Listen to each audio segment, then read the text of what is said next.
تک آپ لوگ زندگی گزاریں۔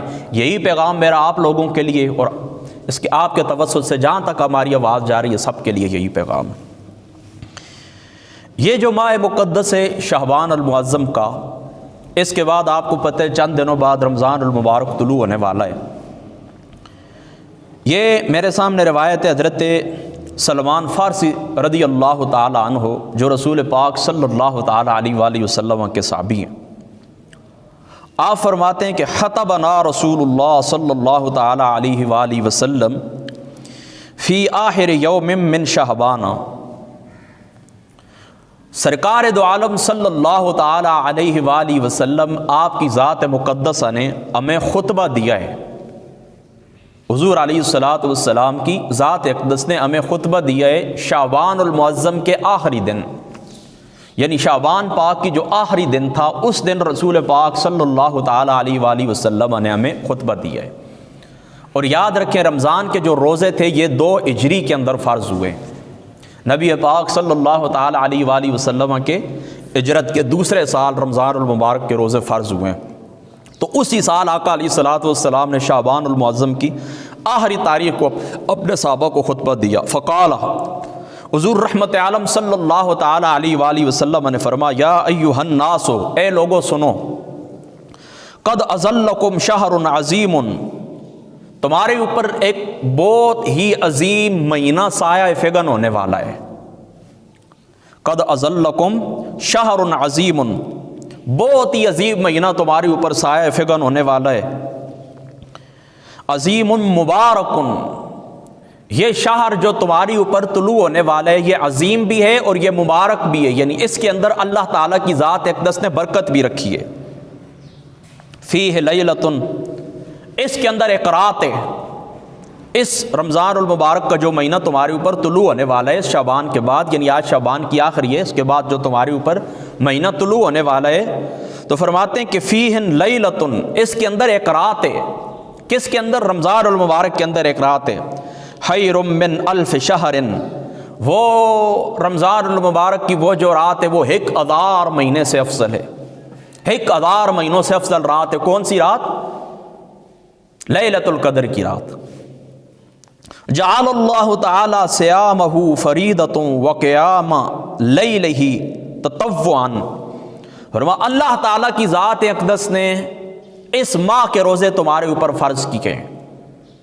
خدا تعالیٰ کی ذات اقدس نے اس مہینے کے روزے کیا کیے ہیں؟ تمہارے اوپر فرض کیے۔ جعل اللہ تعالی صیامہ فریضۃ وقیام لیلہ تطوعا، اس کے روزے تمہاری اوپر فرض ہیں اور اس کا قیام تمہاری اوپر نفل ہے، یعنی روزے فرض ہیں اور یہ جو نماز تراویح آپ لوگ ادا کرتے ہیں یہ نفل ہے، ٹھیک ہے۔ من تقرب فیہ بحصلۃ من الخیر، اور جو بندہ اس ماہ مقدس کے اندر ایک نیکی کا کام کرتا ہے نفلی، پھر سن لے، من تقرب فیہ بحصلۃ من الخیر، ایک نیکی کا کام، نفلی کام، یعنی جو کام تمہارے اوپر اللہ نے فرض نہیں کیا ہے وہ بندہ نفلی کام کرتا ہے، نفلی نیکی کرتا ہے، کان کمن ادا فریدۃ فیما سواہ، تو گویا کہ اس نے فرض ادا کیا ہے رمضان کے مہینے کے علاوہ، باقی جو مہینے ہوتے ہیں نا تو ان مہینوں کے علاوہ، رمضان کے مہینے کے علاوہ گویا کہ اس نے فرض ادا کیا ہے۔ تو یعنی آسان سا ترجمہ آپ کو یوں سمجھاؤں نا کہ جو بندہ رمضان المبارک کے اندر نفلی نیکی کرتا ہے تو اس کو فرض کا ثواب ملتا ہے، گویا کہ باقی مہینوں کے اندر اس بندے نے فرض ادا کیا ہے۔ اب آپ سمجھ گئے نا، یعنی رمضان المبارک کے اندر نفلی نیکی کرنا ایسا ہے جس طرح باقی مہینوں کے اندر فرض ادا کرنا ہے۔ وَمَنْ أَدَّى فَرِيدَةً فِيهِ كَمَنْ أَدَّى 70 فَرِيدَةً فِي مَا سِوَاهُ، اور جس بندے نے اس مہینے کے اندر فرض ادا کیا تو گویا کہ دیگر مہینوں کے اندر اس نے 70 فرائض ادا کیے۔ یعنی جو بندہ رمضان المبارک کے اندر نفلی نیکی کرتا ہے تو اس کی وہ نفلی نیکی گویا کہ فرض ہے، گویا کہ باقی مہینوں کے اندر اس نے فرض ادا کی ہے، اور رمضان المبارک کے اندر وہ فرض ادا کرتا ہے تو یوں سمجھے کہ باقی مہینوں کے اندر اس نے 70 فرائض ادا کیے۔ وَهُوَ شَهْرُ الصَّبْرِ، فرمایا یہ رمضان المبارک کا مہینہ صبر کا مہینہ ہے۔ رمضان المبارک کا مہینہ کیا ہے؟ صبر کا مہینہ ہے۔ صبر ہی ہوتا ہے نا۔ روزے کی تعریف کیا ہے؟ روزے کی تعریف یہ ہے مفتریات ثلاثہ سے، پرہیز، یعنی کھانے پینے اور جماع سے رکنے کا نام کیا ہے؟ روزہ ہے۔ عام حالات کے اندر کیا ہوتا ہے؟ عام حالات کے اندر یہی ہوتا ہے نا، کھانا اللہ تعالیٰ نے حلال کیا ہے، لیکن آپ روزے کی حالت میں آپ کے لیے کھانا حرام ہو جاتا ہے، پینا حلال ہے، بیویوں کے پاس جانا حلال ہے، لیکن سب ان کاموں سے آپ رکتے ہیں، صبر کرتے ہیں نا۔ تو یہ آپ کی ایک ٹریننگ ہے۔ رمضان المبارک کا جو ماہ مقدس ہوتا ہے، یہ آپ یوں سمجھیں کہ آپ کے ٹریننگ کا ایک پیریڈ ہے، آپ کو یہ صبر سکھاتا ہے، آپ کو یہ سکون سکھاتا ہے، آپ کو حرام سے بچنا سکھاتا ہے۔ پھر انسان کو یہ بات سوچنی چاہیے، یہ بات انسان کو سوچنی چاہیے کیا کہ رمضان المبارک کے اندر میں خدا تعالیٰ کی خاطر حلال کاموں سے پرہیز کر سکتا ہوں، تو غیر رمضان کے اندر یعنی باقی 11 مہینوں کے اندر میں خدا کے حرام کاموں سے کیوں نہیں بچ سکتا؟ دیکھیں نا، کھانا آپ کے لیے حلال ہے، پینا آپ کے لیے حلال ہے، بیوی کے پاس جانا حلال ہے، لیکن خدا کی خاطر آپ کیا کرتے ہیں؟ ان سے رک جاتے ہیں، جائز باتوں سے رک جاتے ہیں رمضان کے مہینے کے اندر، تو باقی 11 مہینوں کے اندر حرام کاموں سے کیوں نہیں رک سکتے؟ آقا علیہ الصلوۃ والسلام نے کیا فرمایا؟ یہ شہر جو ہے نا، شہر رمضان، یہ کیا ہے؟ شہر صبر ہے، صبر کا مہینہ ہے، صبر کا مہینہ، یہ آپ کو صبر سکھاتا ہے، یہ آپ کی تربیت کرنے والا ماہ مقدس ہے، آپ کو وقت کی پابندی سکھاتا ہے۔ سحری کے ٹائم آپ نے کس ٹائم آپ نے اٹھنا ہے، کس ٹائم آپ نے بیدار ہونا ہے، سحری کا کتنا وقت باقی ہے، ایک ایک منٹ آپ نوٹ کرتے ہیں، افطاری میں کتنی دیر باقی ہے، ایک ایک منٹ آپ نوٹ کرتے ہیں، راتوں کو آپ قیام کرتے ہیں، لڑائی جھگڑا کسی قسم کا ہر شخص پرہیز کرتا ہے۔ تو یہ باقی 11 مہینوں کے لیے آپ کی تربیت ہوتی ہے، اور آپ کے لیے یہ سبق ہوتا ہے۔ کیا سبق ہوتا ہے؟ کہ آپ اپنے نفس کو جس بات کا عادی کریں گے وہ عادی ہو جائے گا۔ یعنی یہ دیکھیں نا، تہذیب نفس آپ کو سکھاتا ہے رمضان المبارک کا ماہ مقدس۔ یہ نفس کی تہذیب کا مہینہ ہے، نفس کی کانٹ چھانٹ کا مہینہ ہے، تہذیب نفس آپ کو سکھاتا ہے۔ دیکھیں نا، ابھی رمضان المبارک طلوع ہوتا ہے نا، تو دیکھیں پہلے 2 یا 3 دن دیکھیں ہم مشکل کے اندر ہوتے ہیں۔ 2-3 دن اس لیے مشکل میں ہوتے ہیں، اس کی وجہ کیا ہے کہ دیکھیں کھانا کھانے کی عادت جو ہماری رات کے وقت ہوتی ہے، اسی طریقے سے دن کے وقت صبح کے وقت ناشتہ کرتے ہیں، پھر اس طریقے سے کہ دن کا جو وقت ہوتا ہے اس میں بھی کھانا پینا چائے وغیرہ چلتی رہتی ہے۔ تو اب ایک دم جس وقت ہم وہ کھانا پینا چھوڑ دیتے ہیں نا، تو کیا ہوتا ہے؟ تھوڑی مشکل میں ہوتے ہیں۔ اسی طریقے سے اکثر مطلب ہماری عوام جو ہے وہ صبح کی نماز کے وقت ہی بیدار ہوتے ہیں، یعنی کم لوگ ایسے ہیں جن میں آپ 4 یا 5% لوگ ایسے ہیں کہ جو تہجد کے وقت وہ کیا کہتے ہیں کہ جاگ جاتے ہیں، بیدار ہو جاتے ہیں تہجد کے وقت۔ تہجد کے وقت وہ بیدار ہوتے ہیں، تہجد کی نماز پڑھتے ہیں، پھر اس کے بعد اذان کے لیے وہ تیاری کرتے ہیں، یا اذان سننے کے لیے وہ اپنے گھروں کے اندر بیٹھ جاتے ہیں کہ اذان ہو مسجد کی طرف۔ یہ مطلب بہت کم لوگ ہیں، ایسے 4 یا 5% لوگ ہیں۔ اکثر لوگ اس طرح کرتے ہیں نا، جو لوگ جن کو اللہ نے توفیق دی ہے کہ جو نماز جماعت کے ساتھ پڑھتے ہیں، تو وہ لوگ اس طرح کرتے ہیں کہ صبح کی نماز کے وقت بیدار ہوتے ہیں، یعنی نماز کو 15 منٹ باقی ہیں، 10 منٹ باقی ہیں، اذان سے 15-20 منٹ بعد وہ بیدار ہو جاتے ہیں اور پھر اپنی تیاری کرتے ہیں، وضو کرنا دوسرا، اس کی یہ ان کی تیاری ہوتی ہے۔ تو اب اس طرح نا کہ رمضان المبارک کے لیے پھر آپ سحری کے لیے حضور علیہ الصلوۃ والسلام نے کیا فرمایا؟ آقا علیہ الصلوۃ والسلام نے فرمایا سحری کیا کرو کہ اس کے اندر اللہ تعالیٰ نے برکت رکھی ہے، سحری کیا کرو، اللہ تعالیٰ نے اس کے اندر برکت رکھی ہے۔ اس کی کیا برکت ہے؟ اس کی برکت یہ ہے کہ یہ آپ کو قوت دیتی ہے۔ دن کے وقت آپ روزہ رکھتے ہیں نا، تو اس روزے کے لیے یہ قوت کا سامان مہیا کرتی ہے۔ کون؟ سحری۔ فرمایا سحری کیا کرو کہ اس کے اندر اللہ تعالیٰ نے برکت رکھی ہے، تو اس کے لیے آپ کو بیدار ہونا پڑتا ہے۔ تو اب دیکھیں نا، یہ 2 یا 3 دن جو ابتدائی دن ہوتے ہیں مشکل میں ہوتے ہیں، کیونکہ 11 مہینوں کی جو روٹین ہوتی ہے وہ آپ کو تبدیل کرنا پڑتی ہے۔ پھر جس وقت 3 دن گزر جاتے ہیں، 4-5 دن گزر جاتے ہیں، پھر آپ اپنی روٹین کے اوپر بحال ہو جاتے ہیں، پھر آپ کو اٹھنے کے اندر بیدار ہونے کے اندر کوئی مشکل نہیں ہوتی۔ پھر جو دن کے وقت آپ وہ چائے کی طلب ہوتی ہے، باقی کھانے پینے کی طلب ہوتی ہے، وہ بھی آہستہ آہستہ ختم ہو جاتی ہے، پھر آپ اس روٹین کے اوپر آ جاتے ہیں۔ اب اس طرح ہوتا ہے نا، دیکھیں رمضان المبارک کا یہ ماہ مقدس جس وقت گزر جاتا ہے، اب عید والے دن جس وقت ہم صبح بیدار ہوتے ہیں، نماز کے بعد گھر والے سامنے ناشتہ رکھتے ہیں، تو کچھ کھانے کو دل نہیں کرتا۔ اس کی وجہ کیا ہے؟ اس کی وجہ یہ ہے نا کہ یہ روٹین ہماری دوسری ہو چکی ہوتی ہے، یعنی رمضان المبارک کا 1 مہینہ لگاتار مسلسل ہماری عادت اور ہو چکی ہوتی ہے۔ تو دیکھیں نا، اس کے اندر آپ کے لیے سبق کیا ہے؟ اس کے اندر آپ کے لیے سبق یہ تمہارا نفس جو ہے نا، یہ تمہارا بچہ ہے۔ یہ نفس کیا ہے؟ تمہارا بچہ ہے۔ اس بچے کی جو عادت آپ بنانا چاہیں بنا سکتے ہیں، یہاں تک کہ میں کہتا ہوں بادام کی 3-4 گریوں کے اوپر آپ اس کو راضی کر لیں، یہ راضی ہو جائے گا۔ آپ جس طرح اس کو اپنے معدے کو اپنے نفس کو جس طرح آپ عادی کریں گے نا یہ اسی طرح آپ کے ساتھ معاملہ کرے گا۔ تو اس لیے رمضان المبارک آپ کو یہ سکھاتا ہے کہ آپ اس نفس کے اوپر حاکم بن کے بیٹھیں، اس نفس کے اوپر آپ نگران بن کے بیٹھیں، اس نفس کی نگرانی کریں کہ یہ دائیں بائیں آگے پیچھے نہ ہو۔ جس وقت یہ آپ کو بہکانے کی کوشش کرے، آقا علیہ الصلوۃ والسلام، اللہ تعالیٰ قرآن کے اندر کیا فرماتا ہے؟ تمہارے دو دشمن ہیں، کون کون؟ ایک تمہارا نفس، ایک شیطان۔ ان الشیطان للانسان عدو مبین، یہ تمہارا کھلم کھلم دشمن ہے، کون؟ شیطان۔ اور جو تمہارا نفس ہے، ان النفس لامارۃ بالسوء، یہ نفس کیا ہوتا ہے؟ یہ تمہیں برائی کا حکم دیتا ہے۔ نفس پتہ ہے یہ قلب کی ایک کیفیت ہوتی ہے۔ اچھا یہ بات ذہن کے اندر رکھ لیں، لوگ پوچھتے ہوتے ہیں نفس کیا ہوتا ہے؟ یہ اندر کوئی، جس طرح موبائل کے اندر وہ سم چپکی ہوئی ہوتی ہے نا اندر، تو یہ اس طرح کی کوئی چیز ہے جو اندر دل کے اندر فٹ ہے یا جسم کے اندر فٹ ہے؟ نہیں، یہ جو قلب ہے نا، دل گوشت کا لوتھڑا، یہ جو قلب ہے نا، اس قلب کی کیفیات ہوتی ہیں، مختلف کیفیات ہوتی ہیں۔ تو ان کیفیات کا نام ہے نفس امارہ، نفس لوامہ، نفس مطمئنہ۔ نفس امارہ کے اوپر جس وقت آپ محنت کریں گے، نفس امارہ کے اوپر جس وقت آپ مشقت کریں گے امارہ کے اوپر، تو یہ آپ کو داخل کر دے گا نفس لوامہ کے اندر۔ اور نفس لوامہ کیا ہوتا ہے کہ یہ الہام ہوتا ہے، بندہ نیکی کرتا ہے تو خوشی محسوس ہوتی ہے، بندہ برائی کرتا ہے تو دل تنگ ہوتا ہے کہ میں نے یہ برائی کی ہے، کیوں کی ہے۔ پھر ایک نفس وہ ہوتا ہے کہ جس کو نفس مطمئنہ کہتے ہیں، وہاں پر جا کر انسان بالکل مطمئن ہو جاتا ہے، یعنی وہاں پر آدمی کیا کرتا ہے، انسان کی یہ کیفیت ہوتی ہے کہ وہ ایک مردہ ہو جاتا ہے۔ جس طرح دیکھیں نا، مردہ نہلانے والے کے ہاتھ کے اندر کس طرح ہوتا ہے کہ جس طرح مرضی ہے اس کو پلٹیں، یعنی نہلانے والے جو غسل دینے والے ہوتے ہیں وہ مردے کے ساتھ کیا کرتے ہیں، جہاں مرضی ہے الٹتے پلٹتے، مردہ تو حرکت نہیں کرتا۔ تو انسان بھی بالکل اللہ کی تقدیر کے سامنے اس طرح مردہ ہو جاتا ہے، بالکل کسی قسم کی کوئی پرواہ نہیں ہوتی۔ غم آتا ہے وہ غم محسوس نہیں کرتا، خوشی آتی ہے وہ خوشی محسوس نہیں کرتا، ہر حال میں وہ اللہ تعالیٰ کی ذات اقدس کے ساتھ راضی رہتا ہے۔ اس کو کہتے ہیں نفس مطمئنہ۔ باقی بھی علماء نے، صوفیاء نے اس کی تعریفیں کی ہے کہ اس کی کیا کیفیت ہوتی ہے، میں نے اپنی سمجھ کے مطابق آپ کو سمجھانے کی کوشش کی ہے۔ تو بہرحال یہ رمضان المبارک کا جو ماہ مقدس طلوع ہونے والا ہے، یہ کیا ہے؟ آپ کی تعذیب نفس کا ایک پیریڈ ہے۔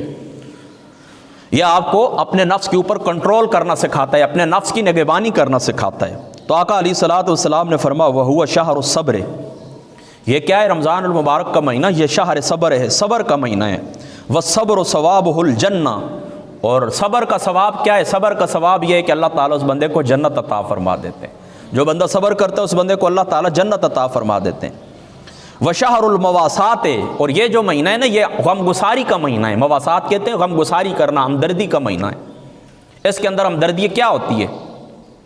اس کے اندر دیکھیں نا، خود آپ بھوکے اور پیاسے ہوتے ہیں نا تو آپ کو احساس ہوتا ہے کہ میں نے دن کے وقت بھوک کاٹی ہے، دن کے وقت پیاس کاٹی ہے۔ تو آخر دنیا کے اندر ایسے لوگ بھی بستے ہیں جن کو پانی پینے کے لیے صاف نہیں ملتا، جن کو خوراک نہیں ملتی، جو مصیبت کے اندر ہے، جو کھلے چھت تلے پڑے ہوئے ہیں، اوپر ان کے اوپر آسمان ہی چھاتے، بارش برستی ہے وہ کہاں پر جاتے ہوں گے۔ تو یہ غم گساری کا مہینہ، اس چیز کا خیال بھی رکھنا چاہیے اپنے مسلمان جو بھائی، جہاں پر انسان ہے مسلمانوں کو بھی چھوڑے انسانیت کی خاطر۔ یہ غم گساری ہے تو ماہ مبارک جو ہے یہ غم گساری کا مہینہ ہے، غم گساری کیا کریں لوگوں کی اس ماہ مقدس کے اندر، یہ اللہ اور رسول کا حکم ہے۔ وَشَهْرٌ يَزْدَادُ فِيهِ رِزْقُ الْمُؤْمِنِ، اور یہ وہ مہینہ ہے کہ جس مہینے کے اندر اللہ تعالیٰ کی ذات اقدس بندوں کا رزق بڑھا دیتے ہیں۔ اس مہینے کے اندر اللہ تعالیٰ کی ذات اقدس رزق بڑھا دیتے ہیں۔ یہ ہم بچپن کے اندر چھوٹے چھوٹے ہوتے تو یہ باتیں سنا کرتے تھے اپنے والدین سے، کیونکہ چھوٹے ہوتے تھے جب افطاری کے لیے بیٹھتے تھے نا تو ہم کہتے تھے ویسے تو آپ ہمیں کھانا دیتے ہیں یا صبح کا ناشتہ دیتے ہیں تو بس ایک دو ڈشیں یہ سامنے ہوتی ہیں، کچھ کھانا ہوتا ہے، چائے ہوتی ہے، ساتھ پراٹھا ہو جاتا ہے۔ اور ابھی دیکھیں نا شام کے وقت ہم افطاری کرنے کے لیے بیٹھے ہیں تو کتنی اشیاء اللہ تعالیٰ کی نعمتیں ہمارے سامنے پڑی ہوئی ہیں۔ تو ہمیں والدین اس وقت یہ بتاتے تھے کہ اس مہینے کے اندر اللہ تعالیٰ رزق میں اضافے کر دیتے ہیں۔ تو یہ حدیث پاک کے الفاظ آقا علیہ الصلوۃ والسلام نے فرمایا، اور یہ جو روایت میں آپ کے سامنے پڑھ رہا ہوں یہ مشکات المصابیح کی روایت ہے، کتاب الصوم کے اندر یہ روایت موجود ہے۔ یعنی حضرت سلیمان فارسی کا یہ خطبہ جو وہ فرماتے ہیں کہ حضور نے ہمیں دیا ہے، یہ کتاب الصوم مشکات شریف کے اندر یہ موجود ہے۔ تو آقا علیہ الصلوۃ والسلام نے کیا فرمایا؟ وَشَهْرٌ يَزْدَادُ فِيهِ رِزْقُ الْمُؤْمِنِ، اس مہینے کے اندر مومن مسلمان کا رزق اللہ تعالیٰ بڑھا دیتے ہیں۔ آگے سنیے، وَمَنْ فَطَّرَ فِيهِ صَائِمًا، اور جو بندہ اس مہینے کے اندر کیا کرتا ہے، کسی روزے دار کو روزہ افطار کرواتا ہے، من فطر فیہ صائما کان لہ مغفرۃ لذنوبہ، کان لہ مغفرۃ لذنوبہ، اللہ تعالیٰ اس بندے کی بخشش فرما دیتے ہیں۔ جو بندہ کسی روزے دار کو افطار کراتا ہے، اللہ تعالیٰ کی ذات اقدس کیا کرتے ہیں، اس بندے کی بخشش فرما دیتے ہیں۔ وعتق رقبتہ من النار، اور اللہ تعالیٰ کی ذات اقدس اس کی بخشش فرما دیتے ہیں، اور یہ اس کی گردن جہنم سے آزادی کا سبب ہے کہ اللہ تعالیٰ کی ذات اقدس اس کی یہ جو گردن ہے، اور اس کو اللہ تعالیٰ کی ذات اقدس جہنم سے آزاد فرما دیتے ہیں۔ وَقَانَ لَهُ مِثْلُ أَجْرِهِ وَقَانَ لَهُ مِثْلُ أَجْرِهِ مِنْ غَيْرِ أَنْ يَنْقُصَ مِنْ أَجْرِهِ شَيْءٌ، اور فرماتے ہیں کہ اس کے لیے بھی روزے دار کا ثواب ہے۔ کس شخص کے لیے روزے دار کا ثواب ہے؟ جو بندہ افطار کرانے والا ہے، یعنی ایک شخص ہے نا، اس کے اندر طاقت نہیں ہے، وہ روزے نہیں رکھتا،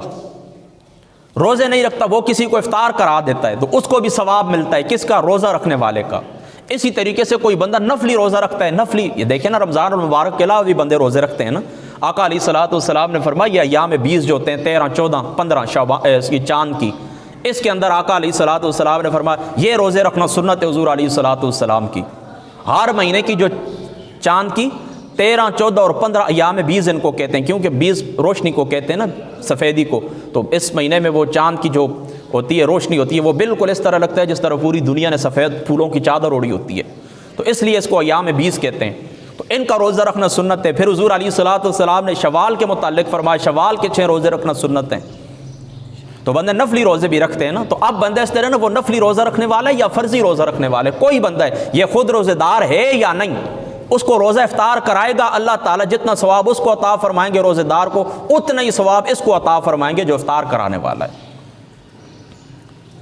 یعنی اپنا روزہ ہے اس کا بھی ثواب ہے، جس کو افطار کرایا اس کا ثواب بھی ہے۔ اپنا روزہ نہیں ہے تو جس بندے نے روزہ رکھا ہے اس کا ثواب بھی تمہارے لیے۔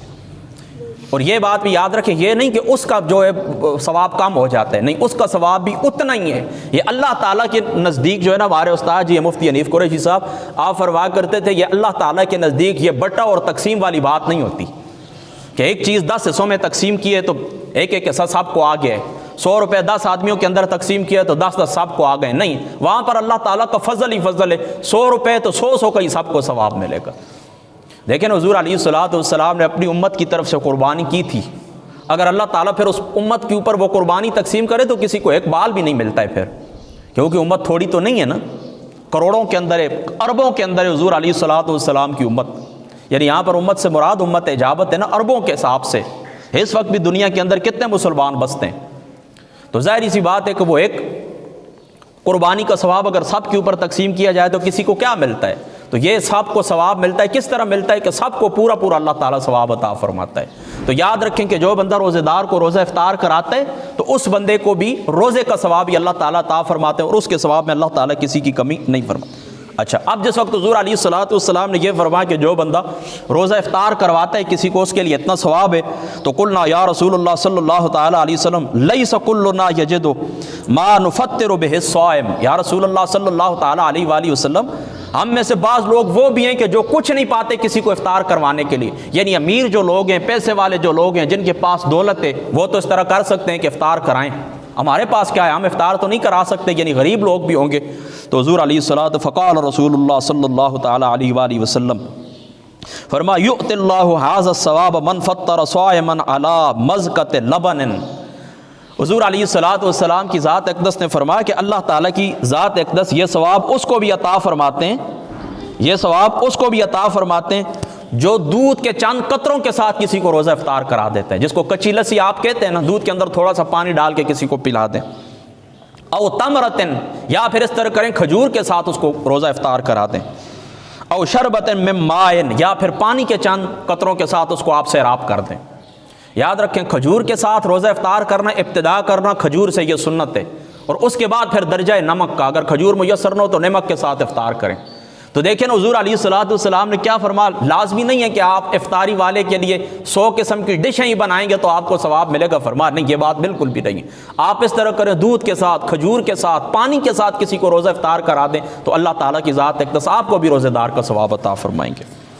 ومن اشبع صائما، اللہ اکبر، ومن اشبع صائمن، اور جو بندہ کسی روزے دار کو پیٹ بھر کے کھانا کھلائے گا، سقا اللہ من حوضی شربتن، اللہ تعالیٰ کی ذات ہے کہ اس کو میرے حوض سے پانی پلائے گا، اور کیسا پانی، لا یظمأ، وہ پھر کبھی پیاسا نہیں ہوگا، حتی یدخل الجنت، یہاں تک کہ وہ بندہ جنت کے اندر داخل ہو جائے گا۔ یعنی دیکھیں نا، پیٹ بھر کے کسی کو آپ کھانا کھلائیں گے روزے دار کو، تو اس کا نتیجہ، اس کا ثواب آپ کے لیے کیا ہے کہ حضور محمد مصطفیٰ صلی اللہ تعالیٰ علیہ وآلہ وسلم آپ کے حوض کوثر سے اللہ تعالیٰ کی ذات اقدس آپ کو ایسا پانی پلائیں گے، ایسا اس سبیل اللہ تعالیٰ آپ کو ایسی عطا فرمائیں گے کہ آپ کبھی پیاسے نہیں ہوں گے، یہاں تک کہ جنت کے اندر داخل ہو جائیں گے۔ وَهُوَ شَهْرٌ، حضور علیہ الصلوۃ والسلام نے فرمایا، اور یہ وہ مہینہ ہے، اولہ رحمت و اوسطہ مغفرت و آخر عتق من النار، فرمایا اس کا اول جو ہے رحمت ہے، فرمایا اس کا درمیانی مغفرت ہے، اور اس کا آخر جو ہے نا عتق من النار، جہنم سے آزادی ہے۔ یہاں پر بھی یہ بات آپ ذہن کے اندر رکھ لیں کہ یہ رحمت، یہ مغفرت، یہ جہنم سے آزادی، یہ کوئی الگ الگ چیزیں نہیں ہیں، بلکہ یہ اللہ تعالیٰ کی رحمت کی صورتیں ہیں، اللہ تعالیٰ کی رحمت کی صورتیں، یعنی ایک شے نہ ابتدا سے لے کر وہ آخر تک ہوتی کامل ہو جاتی ہے، یعنی پہلے اللہ کی رحمت ہوتی ہے، پھر وہ رحمت بڑھتی ہے تو مغفرت کے اندر تبدیل ہو جاتی ہے، پھر وہ مغفرت بڑھتی ہے تو پھر کیا ہوتا ہے، جہنم سے آزادی نصیب ہو جاتی ہے۔ تو پہلا اشرہ کیا ہے، رحمت ہے، پھر دوسرا اشرہ کیا ہے، مغفرت ہے، اور مغفرت کیا ہے، رحمت کی ایک کامل صورت ہے، پھر تیسرا اشرہ کیا ہے، جہنم سے آزادی ہے، یعنی رحمت بڑھتی ہے، مغفرت بن جاتی ہے، مغفرت بڑھتی ہے تو جہنم سے آزادی بن جاتی ہے۔ یہ کوئی الگ الگ چیزیں نہیں، یہ رحمت کی ترقی یافتہ صورتیں، بس یہ سمجھ لیں، کامل صورتیں۔ ومن خفف عن مملوکہ، اللہ اکبر، اس بات کو آپ نے توجہ سے سننا ہے، ومن خفف عن مملوکہ، فرمایا جو بندہ اپنے غلام سے، اپنے نوکر سے، یعنی جو بندہ آپ کے ساتھ ڈیوٹی کرتا ہے، اس سے آپ کچھ تخفیف کریں گے۔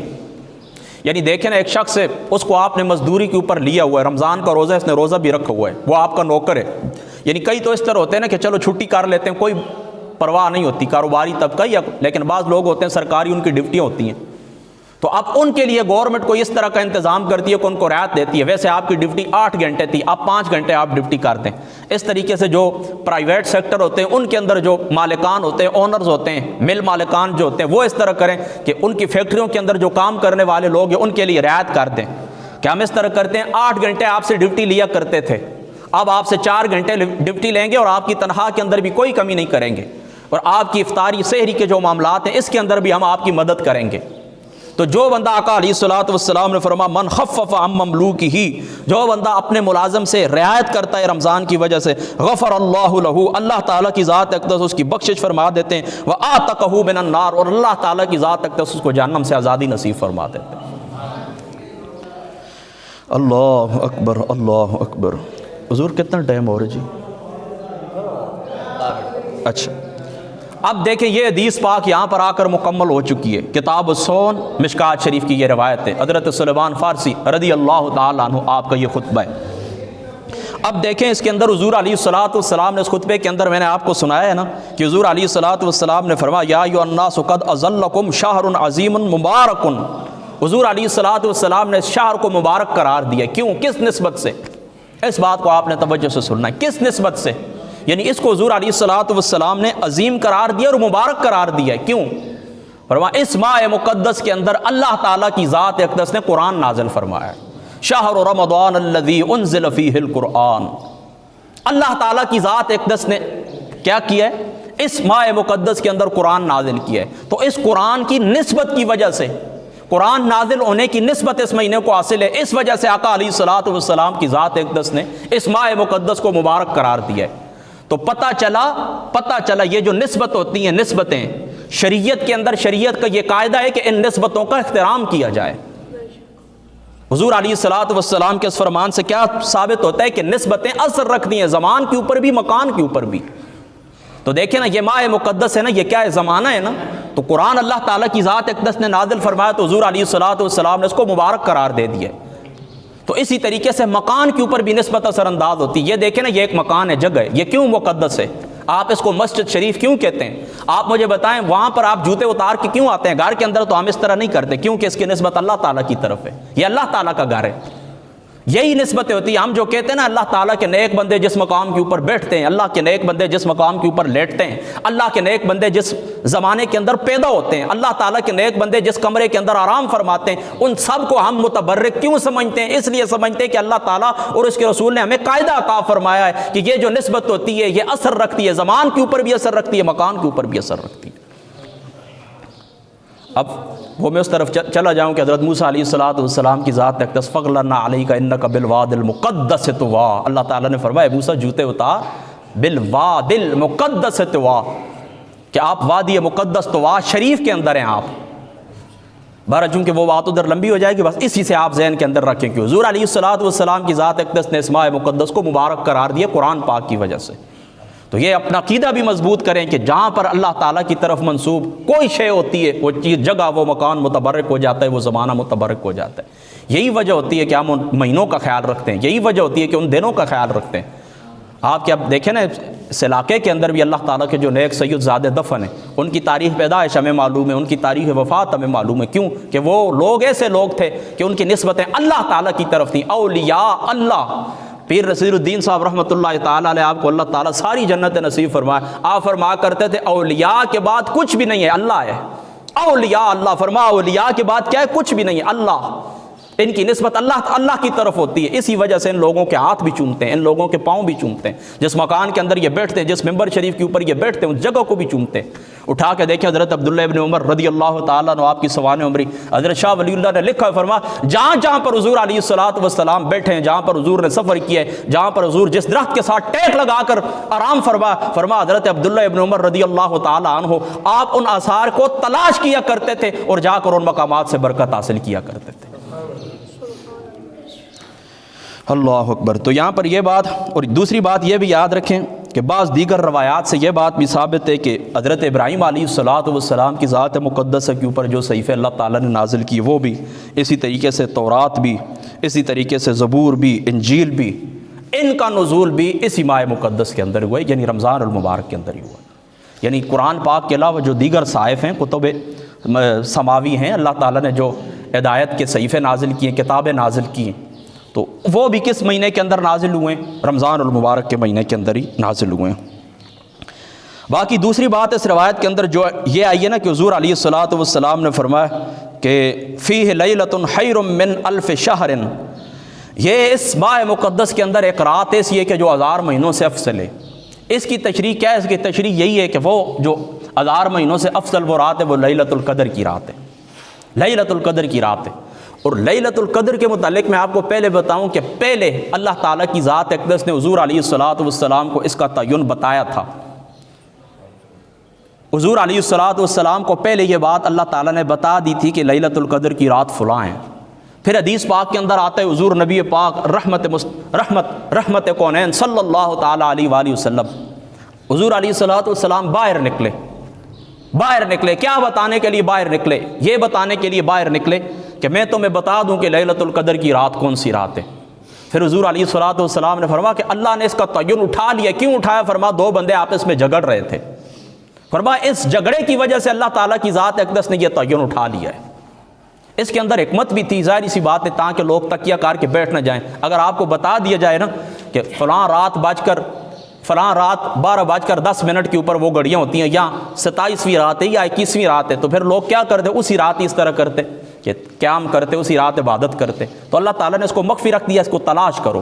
یعنی باقی راتوں کے اندر بھی قیام کرنا مقصود تھا, قیام کروانا مقصود تھا کہ تم اللہ کو یاد کرتے رہو اور وہ گھڑیاں تلاش کرتے رہو, تو مسلسل یہ کام کرتے رہو تو اس گھڑی کو تم پالو گے.